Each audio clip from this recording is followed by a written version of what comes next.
Bonjour à toi. C'est bon? T'es bien installé? Alors prépare-toi à découvrir la voix de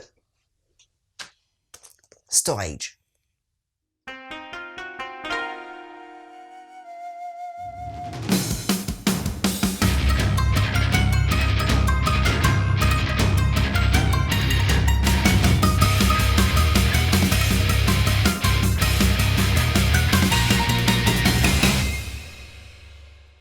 Tout se passe en 2019. La ville de Tokyo est en pleine effervescence car les JO vont y être disputés.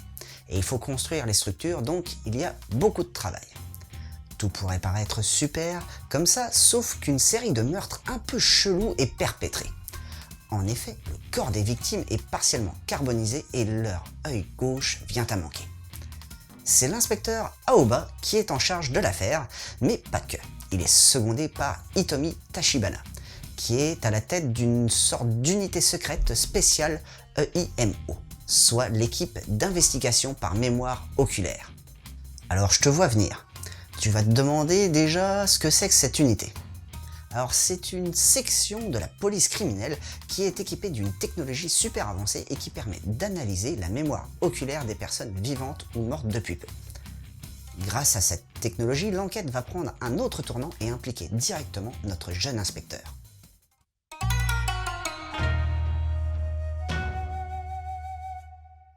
Pour le design, il est un peu typé à la Taniguchi par moment, ce qui rend certains traits de personnages très européens.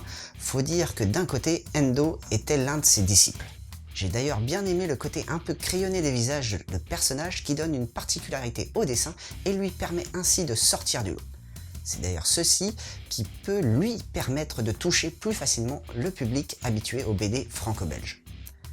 L'un des seuls regrets que j'aurais à dire sur le dessin est le fait que les arrière-plans soient un peu trop simples dans leur réalisation. On n'a quasiment aucun arrière-plan super détaillé. Pour le découpage des cases, lui, il est bien orchestré avec des arrangements de pages assez fluides, des coupes diagonales et même des superpositions qui donnent du rythme à la narration. On pourra aussi observer un superbe travail sur la jaquette avec une excellente dualité entre le criminel et le policier.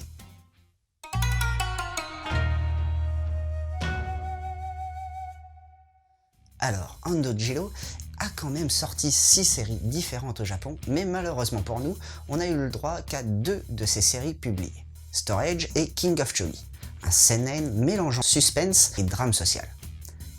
Bon, les autres séries qu'il a fait en manga sont presque toutes interdites aux mineurs et c'est peut-être ça qui a freiné les éditeurs français à les publier. Au passage, il a aussi travaillé avec Honda Tetsuya sur la série L'Ange de l'Ombre. Passons maintenant à ce que j'ai pensé de ce manga.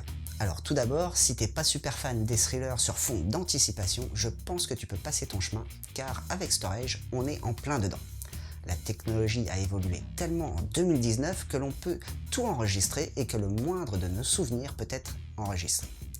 On peut dire adieu à notre vie privée, il y a d'ailleurs un passage qui reflète bien ceci. C'est lorsque Hitomi veut montrer à l'inspecteur Aoba l'efficacité de cette dernière. Mais au-delà de l'aspect anticipation, le côté thriller, lui, est aussi très bien amené, avec des meurtres des plus étranges ou fantastiques et tellement ténus qu'on peine à le distinguer de la réalité. Pour résoudre ces mystères, l'inspecteur Aoba va mettre en lien tous les éléments afin de trouver la solution, et tout cela sans ellipse scénaristique.